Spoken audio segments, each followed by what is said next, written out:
Psalm 9:18. Yashuvu reshaim lishola, kol goyim shecheche Elohim. I'm not going to lie, that was kind of fun to say. Shecheche. A little bit interesting there, but we'll get to it.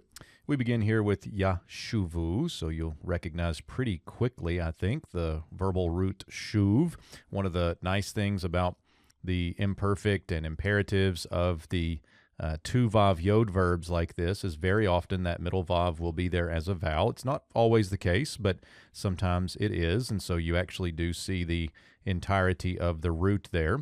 If that's the case, then we now have a yod performative and a shurik sufformative, and so that's going to give us an imperfect third masculine plural form, and we get this a vowel to the u vowel, and so that a to ou gives us a call. So call imperfect third masculine plural of shuv. They will return, or let them return if we take it justively. Who is them? Who is they? It's the wicked ones. And so notice the plural subject here, the wicked ones, let them return, or they will return. Okay, where? Returning seems to imply a location. Here's to Sheol. Now, this is an interesting construction here. I did not see that Timothy Seleska mentioned anything about it in the commentary. I'm sure I could have looked elsewhere, but I did not see that. But we notice we have here the preposition to, but we also have the unaccented kametz hey, which is that directional hey. So you kind of get both of these aspects here, where you can see this to Sheol concept with the preposition and the directional hey.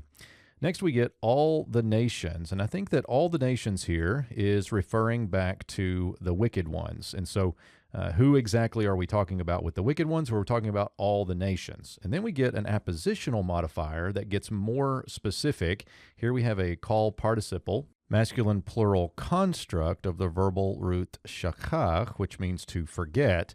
And so this would be the ones forgetting God. And I think that gives us a more specific explanatory apposition here for what is meant by all the nations, namely the ones forgetting God. And all of this then at the bottom line is defining who the wicked ones are.